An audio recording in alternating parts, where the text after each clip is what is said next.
So, hello guys, good morning. তো যোৱা ৰাতি মই এখন কিতাপ পঢ়িছিলোঁ দ্য এলকেমিষ্ট পাওলো কোয়েলো নামৰ এজন ৰাইটাৰে লিখিছিল দ্য এলকেমিষ্ট।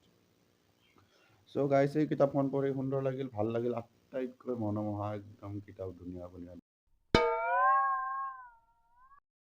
কিতাপ। চ' মই ভাবিলোঁ এই বুকখনৰ চামাৰি আপোনাক কৈ দিওঁ যাতে আপুনিও এই কিতাপখন পঢ়ক আৰু মই যিটো অনুভৱ কৰি আছোঁ সেই অনুভৱটো আপুনিও কৰক। তো ৰাতি পঢ়িলোঁ, মেইন কেৰেক্টাৰটো আছিল ইয়াত, মেইন প্ৰটাগনিষ্ট আছিল চেণ্টিয়াগো নামৰ এজন ভেড়াচৰা ব্যক্তি। চ' চেণ্টিয়াগোই কি কৰে যে এটা সপোন দেখে য'ত সি পিৰামিডৰ তলত এটি খাজানা লুকাই থোৱা দেখা পায়, যাক পাবৰ কাৰণে সি এটা যাত্ৰা আৰম্ভ কৰে, য'ত সি ঘৰৰ পৰা পিৰামিডলৈ এটি ধুনীয়া দীঘলীয়া যাত্ৰা আৰম্ভ কৰে। সেই যাত্ৰাত সি বিভিন্ন কথা বিভিন্ন ব্যক্তিৰ পৰা শিকিব পায়।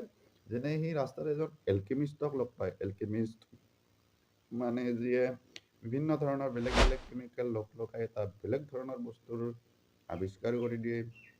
এজন যাদুকৰণী আৰু এজন যাদুকৰ বুঢ়াক লগ পায়, যিয়ে বিভিন্ন ধৰণৰ কথা কয়, বিভিন্ন ধৰণৰ যাদু দেখুৱায়।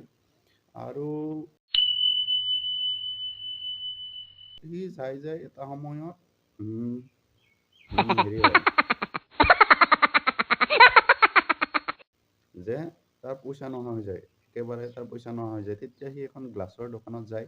গ্লাছৰ দোকানত সি বহুতো বছৰ কাম কৰে আৰু গ্লাছৰ দোকানখনতে সি বিভিন্ন কাম কৰাৰ ফলত সি পইচা উপাৰ্জন কৰে। আৰু সি ভাবে যে মইচোন আৰু সেই খাজানা বিচাৰি নগ'লে হ'ব, কাৰণ যিখিনি পইচাৰ মোৰ প্ৰয়োজন হয় এতিয়াতো মোৰ হাতত আছেই।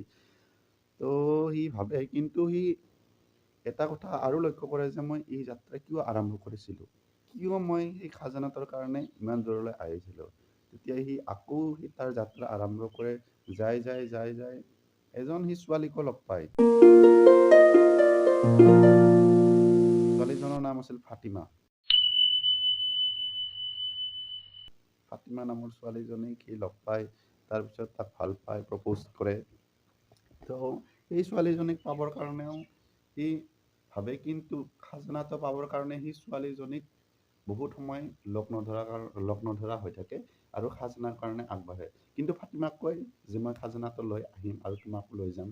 কিন্তু ফাতিমা ৰখি থাকে আৰু ফাতিমাৰ লগতো বিভিন্ন ধৰণৰ কথা হয়, একদম ৰোমান্টিক হৈ যায়। চ' কাহিনীটো ধুনীয়া আৰু সেইকাৰণে কিতাপখন ভাল লাগে যে কাহিনীটোত অকল ফিলচফিকেল নাথাকে, য'ত ফিলচফিকেলো থাকে, স্পিৰিচুৱেল থাকে, ৰোমান্টিকনেছ থাকে আৰু ট্ৰেভেলিঙৰ বিষয়ে থাকে, বুকছ লাভাৰৰ বিষয়ে থাকে, বিভিন্ন ধৰণৰ কেটেগৰী ইয়াৰ ভিতৰতে সোমাই আছে, যাৰ নাম এলকেমিষ্ট। এলকেমিষ্টখন এনেকুৱা এখন কিতাপ যিটো মোৰ মানে কিতাপ পঢ়াৰ যিটো ইচ্ছা আৰু বঢ়াই দি আছে। যদিও বা মই কিতাপ পঢ়ি ভালে পাওঁ, কিন্তু যেতিয়া মই এইখন কিতাপ পঢ়িলোঁ তাৰপিছত মোক আৰু কিতাপ পঢ়াৰ ইচ্ছা আহি গ'ল, কাৰণ এই কিতাপখন ইমানেই ভাল লাগিল যে পঢ়ি একেবাৰে মই এক ৰাতিতে এই কিতাপখন পঢ়ি শেষ কৰি দিছিলোঁ।